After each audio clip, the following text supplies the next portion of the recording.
You're welcome again. News Central now, at this hour, begins with court matters. The immediate past governor of Kogi State, Yahaya Bello, will remain in the custody of the Economic and Financial Crimes Commission, EFCC, till December 10, 2024.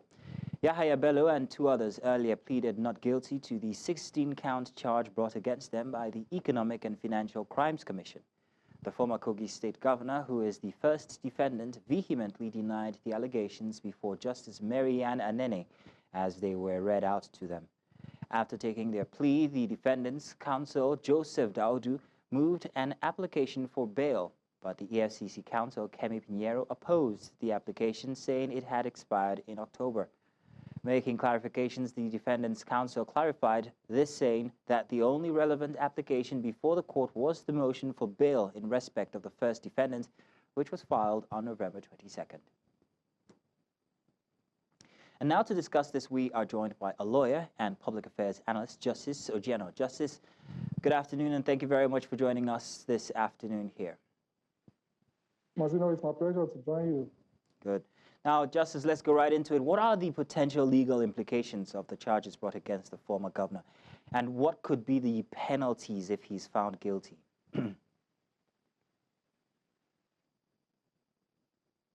Okay, you know that I'm hampered a lot with respect to a lot of things that I can say. But the major penalties against him in the event that he is found guilty, I pray that he enjoys a very, very fair trial. It's the prayer not just for him, but for anybody that finds himself in this kind of scenario. The penalties generally will be based on the maximum and minimum spectrum, and it is for the judge to actually choose whether it is maximum or minimum, depending on how penal the judge and how exemplary that the judge wants to use him to demonstrate to anybody who may want to try any of such offenses if he is not found innocent.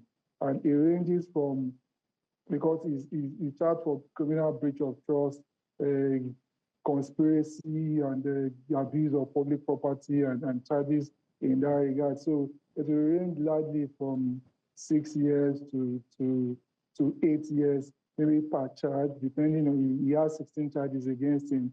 And the judge too can choose to make it run simultaneously, or that if you serve a particular 4 years or 6 years or 10 years before it commences another one. But largely in practice, what we see is that the courts will usually order that everything runs concurrently. So while he's serving the charge for while he's serving one of the charges, he can actually be serving 10 of the charges or 16 of the charges if he's found guilty of everything at the same time. Would that seem fair to you? I'm sorry if it seems sub judice to ask that question, but if it is, you don't have to answer.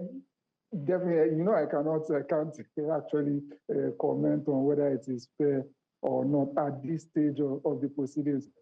Before the charges were profiled against him, I had an opinion, and I'm bound now to wait till after judgment before I can express any other opinion as to whether it is fair or not. Let's move away from anything that might be considered sub judice. How might this development impact the political landscape in Kogi State and Nigeria as a whole? Could it have implications for the future, for elections and also party standing? Definitely, I think it will. And if people know that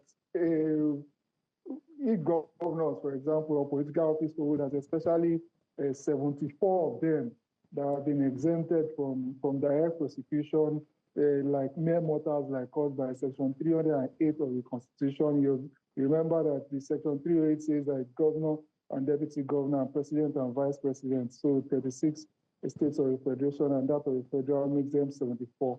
If 74 of them will remember that there will be a date to when they would leave that particular office, sometimes they will think again, they will rethink. And to him now, it's even a peculiar situation. You remember Adams Oshomole, being chairman of APC, at some point actually said that one of the ways for your sins to be forgiven or for the EFCC not to hound and harangue you is for you to join the APC.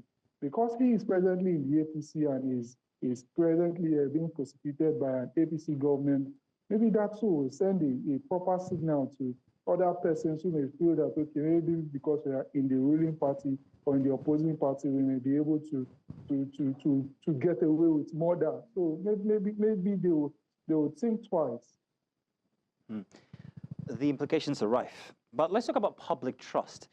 Depending on how this case is judged and the outcome for Yahaya Bello, how do you think the public is likely to perceive these allegations and the legal proceedings? Do you think this is going to increase the trust in the judiciary or just utterly perhaps shatter it?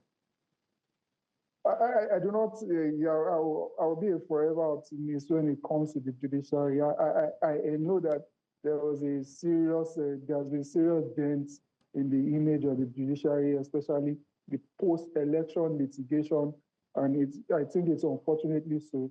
I feel that as much as possible too, I'm one of the persons that's calling on the Nigerian judiciary to, when we have politically exposed persons, not just elections, because the tradition was broken during elections when it was allowed for the cameras or even for us to get direct audio from the Supreme Court at the time. I feel that for politically exposed persons, especially because we want to increase the capital, the confidence capital of our judiciary, we should allow for their trials to be followed or to be in a format that is followable by every Nigerian that is interested, or even anybody that's not a Nigerian all across the world that is interested in following the case, so that at the end of the day, we will not have a situation where a set of persons will cry black murder and be saying that, okay, yeah, it is because he had some political enemies in some particular camps. That was why the judgment was bound to go a particular way or not. So I will advise that we allow live transmission of court proceedings so that as much as possible, persons who genuinely are still undecided as to whether they want to believe in the judiciary or not will have no option than to believe the judiciary if they see that the process is credible. We must always, however, also remember that there is nothing that can be done on the face of this earth to convince some other persons that the trial was fair or just or not, because it doesn't matter what evidence is presented before them. They are bound to say that the court is unfair just because the case is decided against them. Well, Justice, 110 billion naira is no small amount. Now, it brings the question what the case signifies for ongoing anti-corruption efforts in Nigeria. How effective has the EFCC been so far, or the judiciary so far, in bringing to book office holders who are being charged with embezzlement? What does that say for ongoing cases? Okay, for me, one of the things I'll also say at this juncture is, to a large extent, it's not the judiciary. The blame is not to be put at the doorstep of the judiciary. I've been in the system and I know that to a large extent, see, there is little or impossible that the judiciary can do if the investigation wasn't done, if a yeoman's job wasn't done with the investigation, because we have all agreed. In fact, Section 6 of our Constitution gives the judiciary the sole job of interpretation of the laws that are provided. And our Evidence Act says that, especially Section 135, says that when there is reasonable doubt, a person who is accused of a particular offense must be set free. And it's because of the cornerstone of fair judicial procedures that anybody, it is better for 99 guilty persons to be let to go scot-free than to punish an innocent person unjustly. So that's the position of our law that we entrusted and commanded the judiciary to decide upon. So if that is the condition that the judiciary has to work under, then we have to beam a better searchlight on what the investigators are doing. That's number one. Number two, what is the prosecution doing? The standard for the prosecution is so high that if it doesn't do a job that is close to perfect, then we have to just let anybody that is charged of an offense go. Okay. Because we must also remember there is a provision of Section 36(5) of our Constitution that presumes a person innocent until the person is in an incontrovertible manner found to be guilty. All right, then. Justice. We are saying it should protect maybe anybody today. It might just be your turn tomorrow. True. Now, Justice, tell you what we're going to do. We're going to try and get our correspondent, Emmanuel Bagudu, who was in court today, to actually give us more details eventually. But I wanted to say thank you very much. And you did say you've been in the system. I wanted to say congratulations for 11 years of being in the system. Yourself, wow, congratulations. Thank you. Thank you very much. Yeah, we remember. Thank you very much, Justice. Now, moving on, staying with court matters, the Supreme Court has resolved the prolonged leadership tussle in the All Progressive Grand Alliance, the APGA, confirming Sly Eze Okenwa as the party's legitimate national chairman. In unanimous judgments on Wednesday, a 5-member panel dismissed Edozie Njoku's claim that the position ruling that the 2021 Supreme Court judgment he relied upon did not grant enforceable rights. Justice Stephen Abia, delivering the lead judgment, emphasized that party leadership disputes are internal matters and non-justiciable. The court also nullified a lower court rulings that favored Njoku and awarded a total of 60 million naira in cost against his faction. Eze Okenwa hailed the verdict as a victory for justice, commending the judiciary for resorting order to APGA's leadership.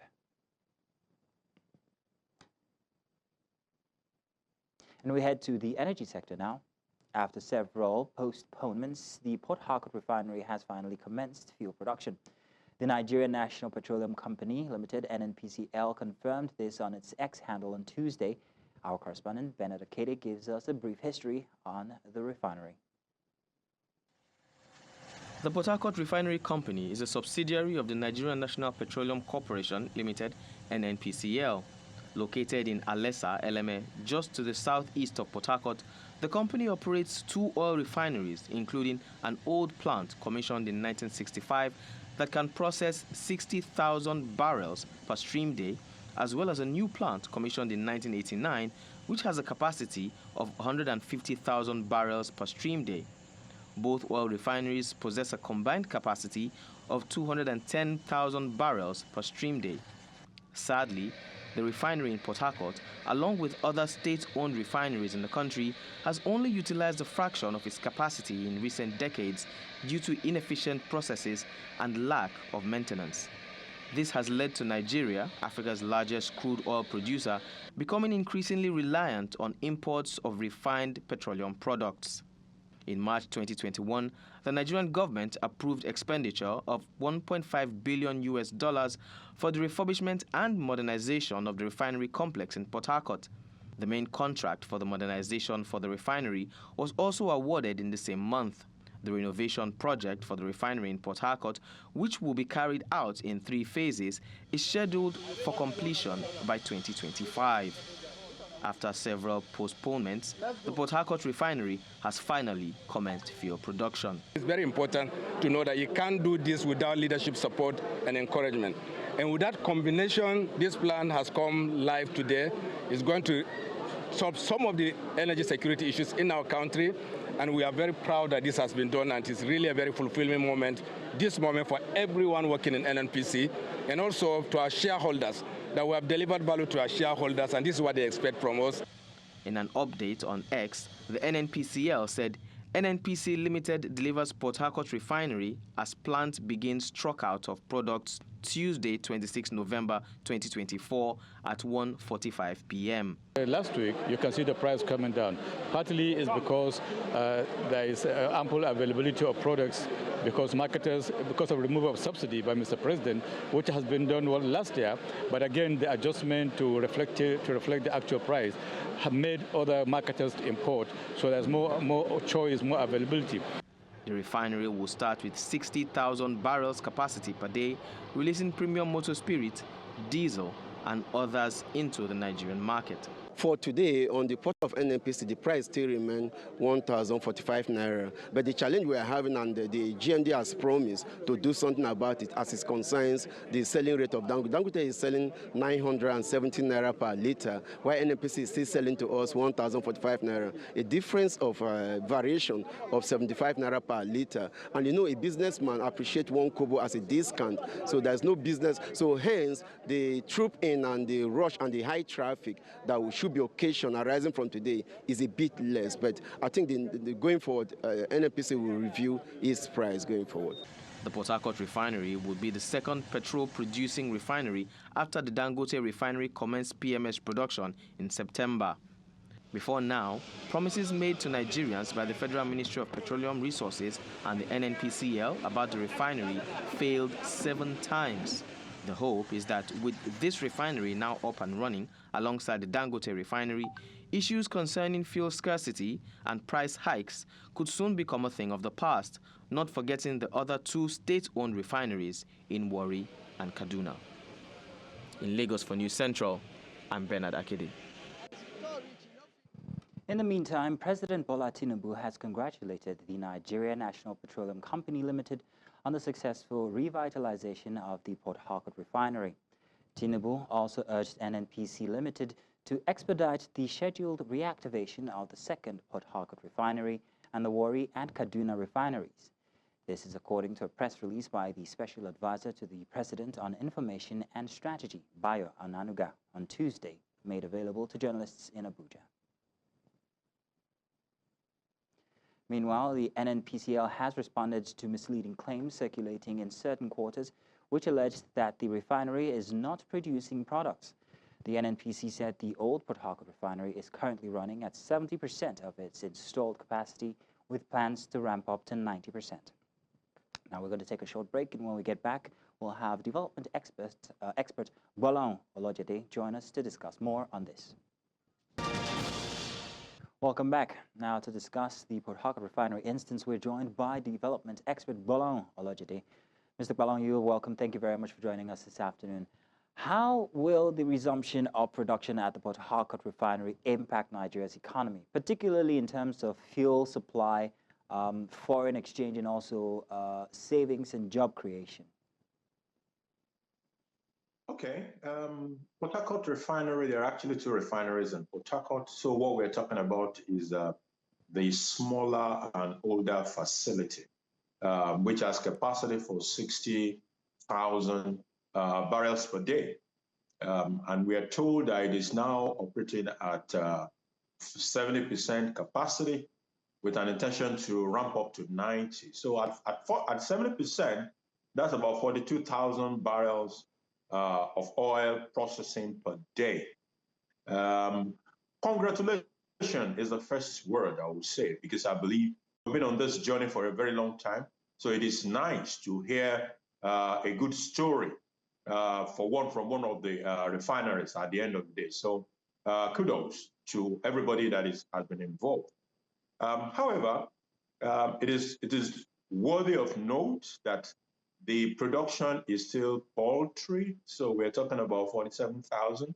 So from the perspective of being able to help with elements of competition, 47,000 vis-a-vis 650,000, which is what the private refinery brings to the table, is a bit paltry. It would have been nice to be able to say, oh, maybe the Port Harcourt refineries, which is the 60 and the 150,000, are both working. That is a total of 210,000 barrels per day in processing capacity. That would be something significant to complement whatever the Dangote refinery and other other smaller refineries are doing. So like I said, congratulations, but it's still a long journey ahead. Okay, now I hear you about the paltry nature of the production, but what impact could this have on domestic fuel production when it comes to availability and also pricing? As we know already, currently we're paying over 1,000 naira. Would this have any impact at all? Not likely. Number one, it is small relative to the total consumption, so most likely it's going to be a price taker. Apart from that is the fact that the entire thing that is coming from there does not even, it's like a tip of the iceberg compared to the total consumption. So because of the small quantity, it cannot significantly influence price from a competition perspective. What we're even hearing is that the price from that refinery is actually higher than that from that refinery. Largely, if the expectation is also that, there are people who believe that, when the government refineries start to work, there will be a significant reduction in the price of the commodity at the pump. That is also an unrealistic expectation. It does not necessarily guarantee a significant reduction. You might have some little reduction by virtue of, logistic-related issues. The only way you can have a significant reduction is if there is a subsidy, which might be illegal considering the dictates of the PIA. So I'm not so sure we can have any significant reduction in price by virtue of this coming on stream. However, it adds to the pool of domestic production. As the domestic production is growing, what it means is that the money spent on importation, the dollars that we spend on importation will start to reduce. If it reduces, and we're told that this constitutes a chunk of the demand for dollar. So if domestic production takes care of that and we don't have to import refined products, it means we can save the effects that we currently spend importing. The other part of that argument is that we will now produce more than we can consume domestically, and we have an opportunity to export the excess and earn foreign exchange. So what measures do you think should be taken to ensure the long-term sustainability and efficiency of the Port Harcourt refinery? How will the government address the challenges that relate to maintenance or funding or environmental impact? Government has not shown itself to be able to run anything called business. So if that refinery is going to be sustainable, it must be privatized or concession. There is no doubt about that. If it is not done, I can assure you in a couple of years, those refineries will be back where we started from. They'll be dead. I want to say thank you very much, Mr. Balon, for joining us this afternoon on the news with your expert opinion. Thank you. Yeah, thanks for having me. And now, away from that, President Bola Ahmed Tinubu and First Lady Senator Oluremi Tinubu have embarked on a state visit to France, following an invitation from French President Emmanuel Macron and First Lady Brigitte Macron.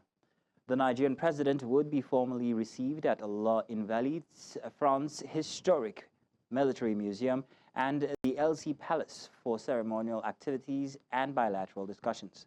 The announcement was made on Wednesday, November 27th, via a post on X by Olusegun Dada, Senior Special Assistant to the President on social media. And now let's tell you that Vice President Kashim Shettima has left for Abidjan, Côte d'Ivoire from Abuja to attend the opening of the International Exhibition of Extractive and Energy Resources 2024 conference. The event holds from November 27 to December 2nd, 2024 at the Abidjan Exhibition Center. In a statement released Wednesday, Senior Special Advisor to the Vice President on Media and Communications, Mr. Stanley Nwokocha, said that the VP's visit is at the invitation of Côte d'Ivoire's Vice President Tiamoko Miliet Kone.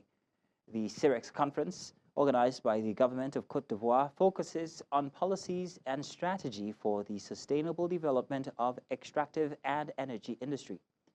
According to Nwokocha, Shettima will share Nigeria's experience in the hydrocarbon exploration and production sector at the event.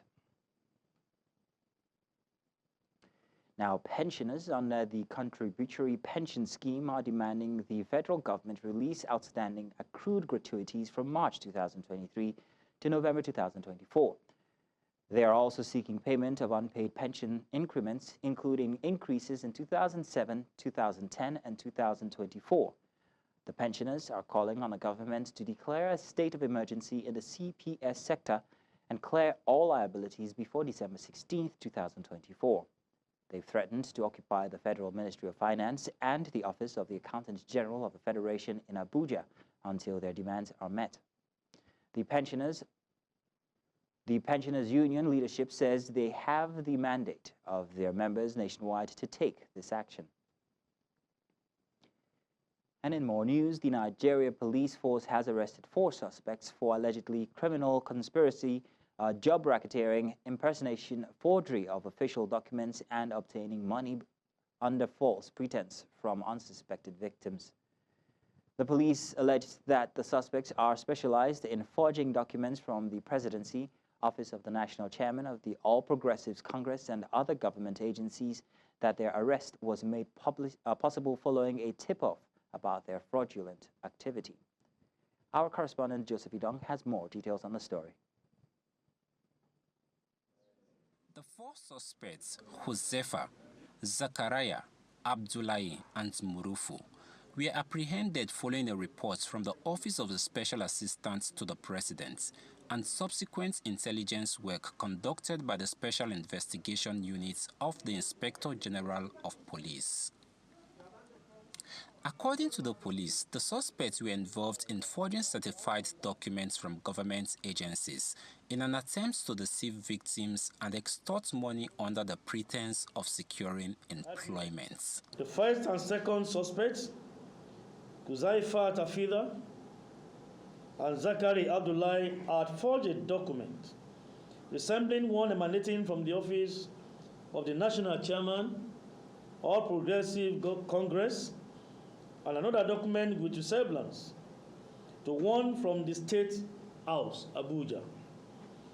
The deal then proceeded to present the document to the Office of the Inspector General of Police as recommendations in favor of 13 persons for Nigeria Police 2022 special recruitment.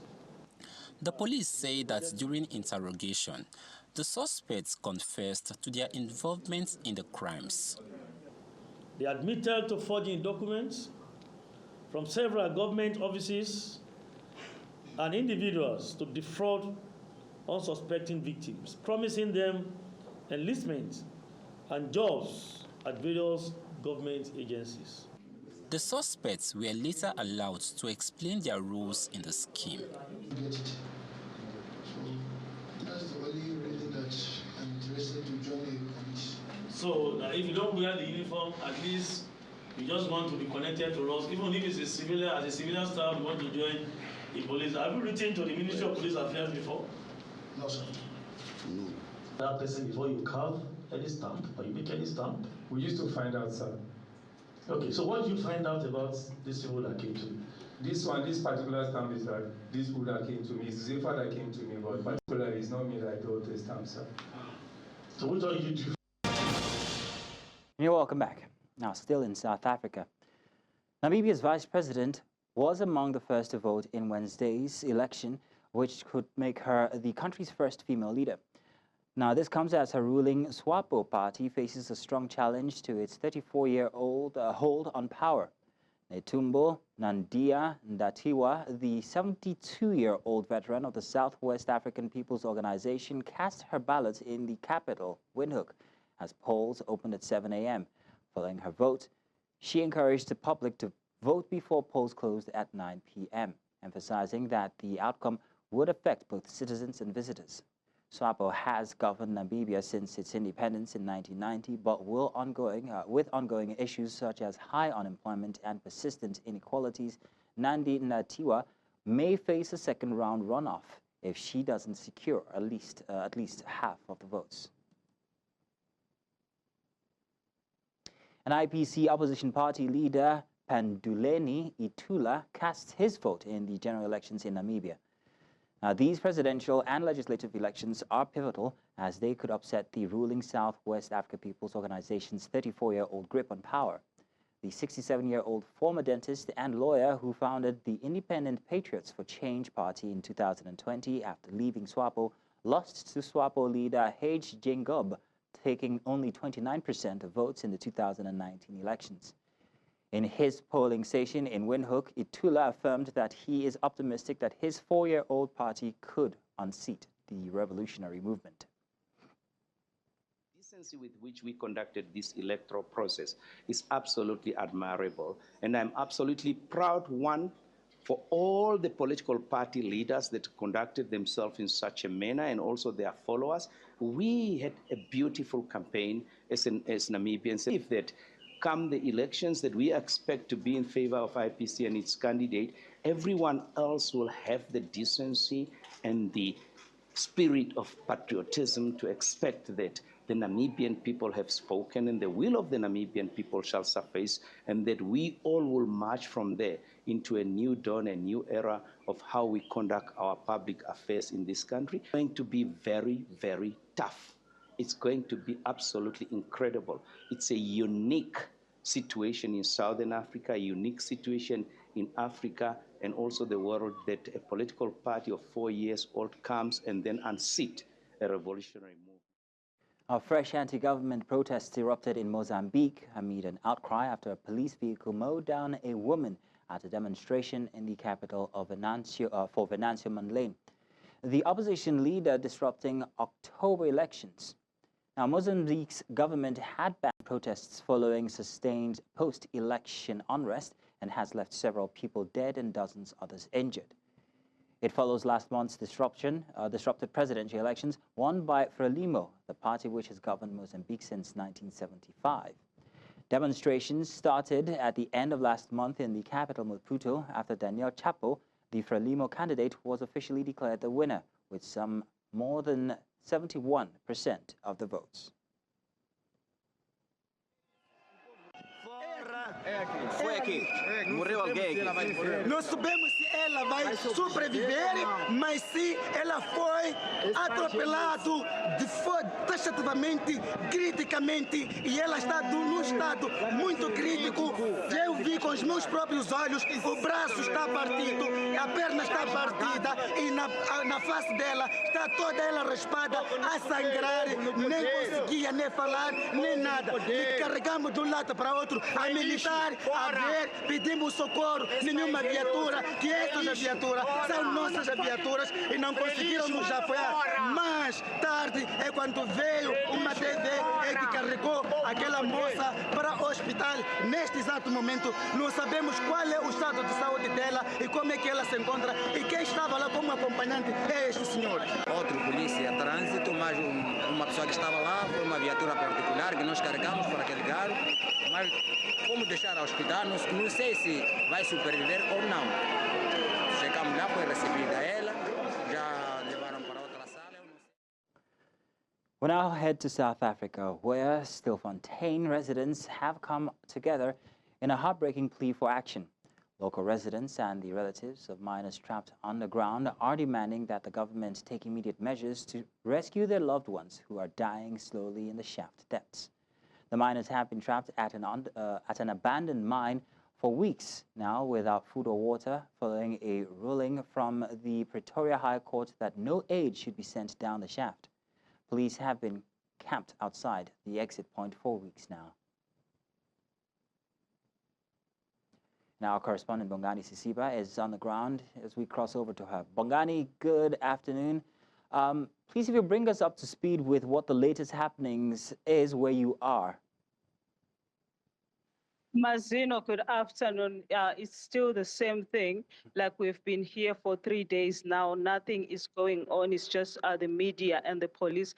Media have been camped here. Some of the media have been here for 2 weeks, some more than 2 weeks. So it's just the media and the police that are here.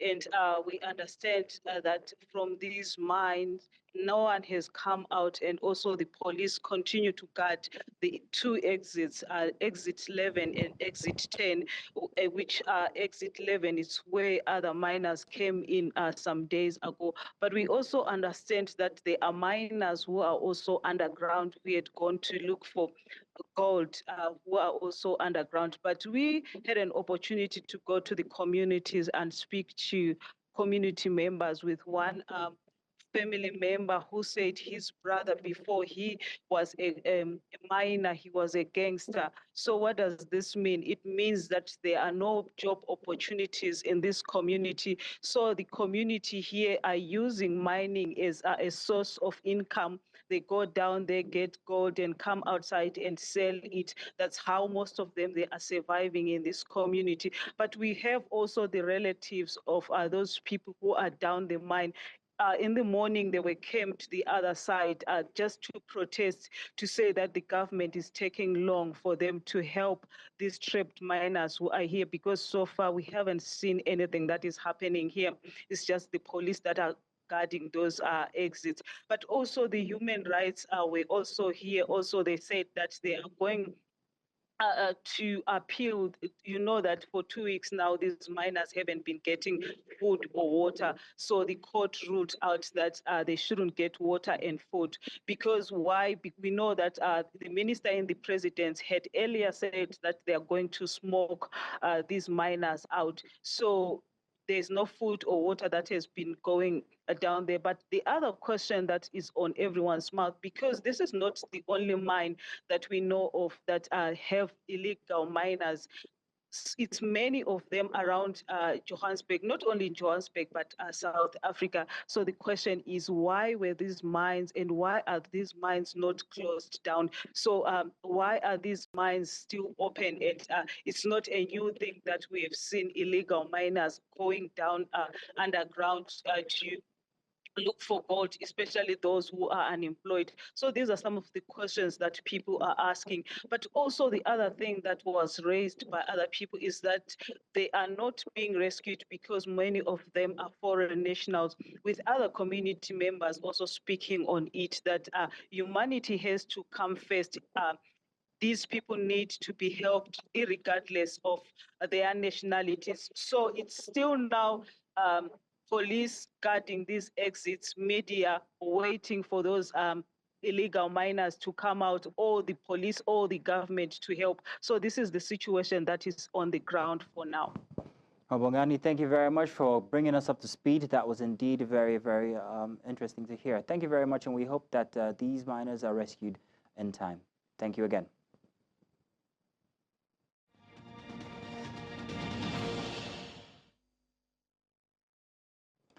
Now, a ceasefire between Israel and Hezbollah in Lebanon has taken effect on Wednesday after over a year of war that has claimed thousands of lives. Following this, residents have been seen slowly returning to the southern suburbs of Beirut. The ceasefire, which took effect at 4 p.m., is expected to bring an end to the ravaging war, which has displaced hundreds of thousands of people in Lebanon after they were forced to leave their homes. The war began when Hezbollah launched cross-border attacks in support of its Palestinian ally Hamas after the October 7, 2023 assault on Israel. On Tuesday, U.S. President Joe Biden announced a ceasefire agreement, while Israeli Prime Minister Benjamin Netanyahu confirmed that his ministers had agreed to the halt. برعب أكثر ما تتصور والحمد لله يعني اللي صار الله يرحم الشهداء والله يرجع الناس كلها على بيوتها. رجع الضيعة بلطف الله والله اللي شفق علينا بس إن شاء الله نكون تعلمنا من هالحياة. Now, for more on this, I'm joined by our international correspondent, Afia Hagen. Afia, good afternoon. Thank you very much for joining us. So if you could, please do tell us some of the details of the ceasefire between Israel and Lebanon. What do we know? This is meant to be a permanent deal. So there's a 60-day transition period, and that period is for troops on both sides, from the Israeli side and from the Hezbollah side, to leave the areas that they are occupying. And this is paving the way to a permanent deal. Now, the second thing that we know is Lebanese troops are going to move into that area, and it's all going to be about keeping the peace because they want to prevent Israel or Hezbollah from attacking in that area. So it's going to be their job to keep the peace, and they're going to be bolstered by troops from the US and France, who are quite instrumental in this deal. So they're going to be deploying about 5,000 troops to the south of Lebanon under the agreement. like I said, the US and France were quite instrumental in this deal, and they are going to be monitoring the ceasefire. There's going to be UN peacekeepers involved as well. Now, one thing that was paramount to this deal and very, very important to Israel, Prime Minister Benjamin Netanyahu laid this out in his speech last night that he gave at prime time, and his spokesperson David Menser gave an address earlier on about an hour ago. They said that Israel maintains the full freedom of military action in Lebanon, with the United States full understanding if there's violations of the ceasefire and if they feel the need to attack. So if they feel that Hezbollah is rebuilding its infrastructure or they are trying to rearm themselves, then Israel has written into the deal that they have the right to defend itself. So the Lebanese government has said that it is committed to implementing a UN Security Council resolution that ended in 2006, Israeli-Hezbollah war. Can you tell us more about this? Yeah, so this is a UN Security Council resolution known as Resolution 1701, and this effectively creates a buffer zone in southern Lebanon between Israel and Hezbollah forces, with Lebanese and UN forces occupying the area. So under that particular resolution, this UN Security Resolution 1701, areas south of the Litani River should be free of any armed personnel and weapons other than those of the Lebanese state or of the UN peacekeeping force. Now, both sides have repeatedly claimed that there have been violations of this Security Council resolution in the past. Now, under this new ceasefire agreement, the US and France will be joining that mechanism to make sure that the peace is kept in that area, along with the UN force, as I said. Okay. Now the ceasefire is in place. How have the residents of Israel and Lebanon reacted to this? Well, there's different feelings on both sides. There's lots of traffic moving into southern Lebanon at the moment, as lots of people on the Lebanese side are very happy to be returning home. Now, this is a war that has been tough on the Lebanese. 3,500 people killed, 15,000 injured, lots of people displaced and desperate to get back home. On the northern side of Israel, Israel has said that they're not advising at the moment for their people to return back to that part of the land. And people there are saying that they are nervous about this deal. And a poll yesterday said that more than 80% of Prime Minister Benjamin Netanyahu's support base in that area oppose the ceasefire deal. And residents of northern Israel are quite angry and upset about it. They're saying that it's an irresponsible and hasty political decision. So there's different feelings on both sides of the border, as you will. In southern Lebanon, people desperate to get back home to the land that they know. And on the Israeli side, people far more nervous that perhaps Hezbollah could be regrouping and rearming and that this war could start again. Well, thank you very much, Afia, for joining us this afternoon. Thank you.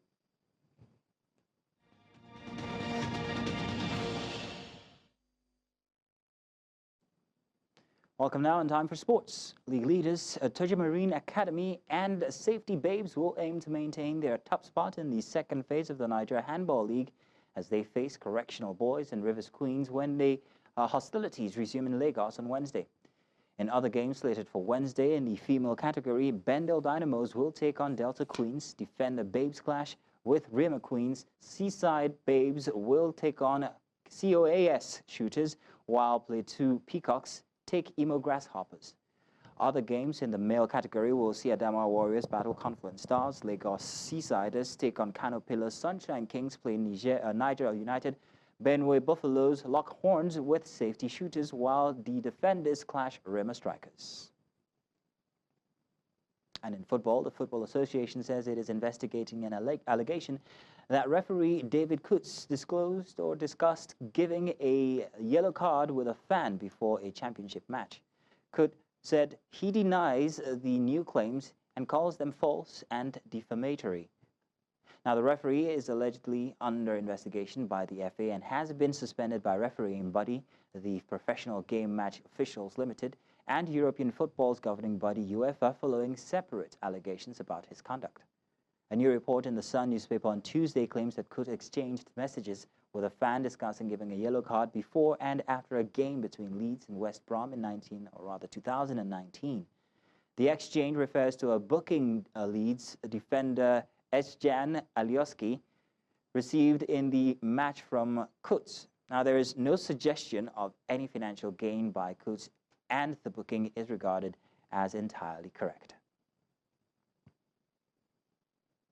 And that's all this hour. But before we go, let's take another look at some of the major stories we brought your way. Former Governor of Kogi State, Yahaya Bello, to remain in custody till December 10 over alleged fraud. President Tinubu visits France for bilateral talks. New protests erupt in Mozambique as police mow down demonstrators. Now, do remember you can watch News Central live on the STV channel 422, Star Times channel 274, Able TV, and of course on YouTube. Many thanks for watching. My name is Mazino Appeal.